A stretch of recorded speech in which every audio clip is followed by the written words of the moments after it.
Operation सिंदूर के बाद भारत ने रूस से अतिरिक्त S-400 एयर डिफेंस सिस्टम्स की मांग की है। S-400, जिसे भारत में सुदर्शन चक्र कहा जाता है, ने एरियल थ्रेट्स को न्यूट्रलाइज करने में अहम भूमिका निभाई। इसकी हाई प्रिसिजन और मल्टी टारगेटिंग कैपेबिलिटी ने साबित कर दिया कि ये सिस्टम भारतीय सुरक्षा का कॉर्नरस्टोन बन चुका है। ये मूव दर्शाता है कि इंडिया अब लेयर्ड और एडवांस्ड डिफेंस स्ट्रेटेजी पर काम कर रहा है। 2 मई 2025 में भारत ने अपने इंडिजिनस आकाश मिसाइल डिफेंस सिस्टम की क्रिटिकल ऑपरेशनल टेस्ट अग्नि परीक्षा सफलतापूर्वक पूरी की। इस टेस्ट के तहत सिस्टम ने ड्रोन्स और एनिमी मिसाइल्स को इंटरसेप्ट करके न्यूट्रलाइज किया। आकाश सिस्टम की रियल टाइम रिएक्शन कैपेबिलिटी ने इसे बैटलफील्ड का भरोसेमंद रक्षक बना दिया। यह ऑपरेशन सिद्ध करता है कि अब भारत इंपोर्टेड वेपन्स पर नहीं, अपने खुद के सिस्टम्स पर भरोसा करता है। 7 मई 2025 को भारत ने ऑपरेशन सिंदूर को अंजाम दिया, जो पहलगाम आतंकी हमले के जवाब में एक स्ट्रेटेजिक मिलिट्री एक्शन था। इस ऑपरेशन में इंडिया ने अपनी एयर डिफेंस कैपेबिलिटी और integrated air command and control system का दमदार प्रदर्शन किया। ये एक ऐसा एडवांस्ड सिस्टम है जो पूरे देश के रेडार और मिसाइल डिफेंस नेटवर्क को एक साथ कोऑर्डिनेट करता है। इस ऑपरेशन ने यह साफ दिखा दिया कि इंडिया अब रिएक्टिव नहीं बल्कि प्रोएक्टिव अप्रोच अपनाता है और टेररिज्म के खिलाफ हाईटेक वॉरफेयर के जरिए कड़ा जवाब देता है।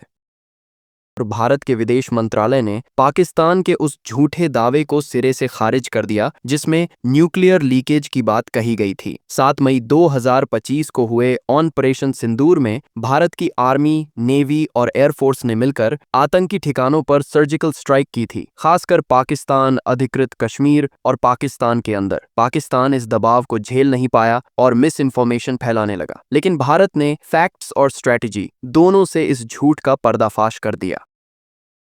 भारत ने पाकिस्तान हाई कमीशन के एक अधिकारी को जासूसी के आरोप में देश से निकाल दिया। उसे 24 घंटे के अंदर भारत छोड़ने का आदेश दिया गया। मिनिस्ट्री ONF एक्सटर्नल अफेयर ने साफ कहा कि उस व्यक्ति की गतिविधियां उसके राजनयिक दर्जे के खिलाफ थीं। ये कदम भारत की डिप्लोमेटिक सख्ती का प्रतीक है, जो दिखाता है कि अब नेशनल सिक्योरिटी से कोई समझौता नहीं किया जाएगा, चाहे वो किसी भी देश का राजनयिक क्यों न हो।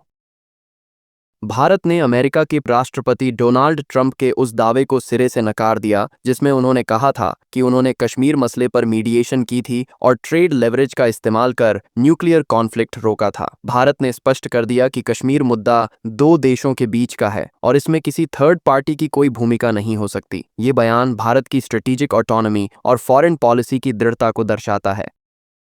प्रधानमंत्री नरेंद्र मोदी ने पंजाब के आदमपुर एयर फोर्स स्टेशन पर जाकर एक सशक्त भाषण दिया। इस दौरे का मकसद पाकिस्तान द्वारा भारतीय सैन्य ताकत पर उठाए गए सवालों का जवाब देना और देश के दुश्मनों को सख्त संदेश देना था। उन्होंने जवानों की तारीफ करते हुए यह भी कहा कि भारत किसी भी प्रोवोकेशन का जवाब उसी भाषा में देने को तैयार है। ये द्वारा एक मोरल बूस्टर था और एनिमी स्टेट्स को इंडिया की रेडीनेस दिखाने का संदेश। भारतीय वायुसेना का Su-30 MKI, जिसे मॉन्स्टर कहा जाता है, ने मई 2025 के संघर्ष में अपनी जबरदस्त ताकत दिखाई। इस एयरक्राफ्ट ने पाकिस्तान द्वारा दागी गई एडवांस्ड मिसाइल्स को इवेड किया और कई स्ट्रेटेजिक मिशंस में सफलता पाई। Su-30 MKI न केवल एक कॉम्बैट बीस्ट है, बल्कि यह एयर सुपीरियरिटी का सिंबल भी बन चुका है। इसकी एजिलिटी और इलेक्ट्रॉनिक वॉरफेयर कैपेबिलिटीज ने इसे एक फियरसम प्लेटफॉर्म बना दिया है। आकाश तीर ड्रोन सिस्टम, जो DRDO, BL और ISRO का संयुक्त प्रयास है, ने हालिया भारत पाक संघर्ष में गेम चेंजर की भूमिका निभाई। यह AI पावर्ड डिफेंस सिस्टम है जो एरियल थ्रेट्स को ट्रैक और डिस्ट्रॉय करने में सक्षम है। इसकी सटीकता ने न सिर्फ भारत की सुरक्षा को मजबूत किया, बल्कि अमेरिका, चीन और पाकिस्तान जैसे देशों को भी इसकी कैपेबिलिटीज पर नजर रखने को मजबूर कर दिया। अब भारत सिर्फ रक्षा उपकरण बना नहीं रहा, बल्कि फ्यूचर वॉरफेयर रीडिफाइन कर रहा है।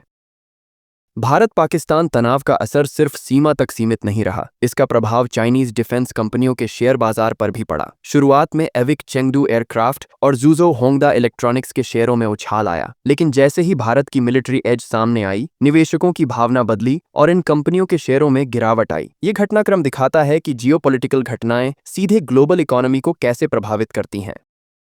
ग्रीस की हेलेनिक एयरफोर्स ने भारत के बनाए रुद्रम 1 और रुद्रम 2 एंटी रेडिएशन मिसाइल्स में रुचि दिखाई है। ये मिसाइल्स दुश्मन के रेडर और कम्युनिकेशन सिस्टम्स को नष्ट करने में एक्सपर्ट हैं और अब ग्रीस इन्हें अपने रफाल जेट्स में इंटीग्रेट करना चाहता है। ये न केवल भारत की डिफेंस एक्सपोर्ट कैपेबिलिटी को दर्शाता है, बल्कि ये भी दिखाता है कि अब दुनिया भारतीय हथियार प्रणालियों को सीरियस ऑप्शन मानने लगी है। ऑपरेशन सिंदूर के तहत पाकिस्तान एयरफोर्स के कम से कम 5 एयरक्राफ्ट मार गिराए गए। ये मिशन भारत की एयर सुपीरियॉरिटी और क्विक रिटेलिएशन कैपेबिलिटी का शानदार प्रदर्शन था। ये पहली बार है जब भारत ने इतने आक्रामक तरीके से सीधे पाकिस्तान के एयरफोर्स को टारगेट किया। ये ऑपरेशन साफ संकेत देता है अब इंडिया कोई हमला बर्दाश्त नहीं करेगा।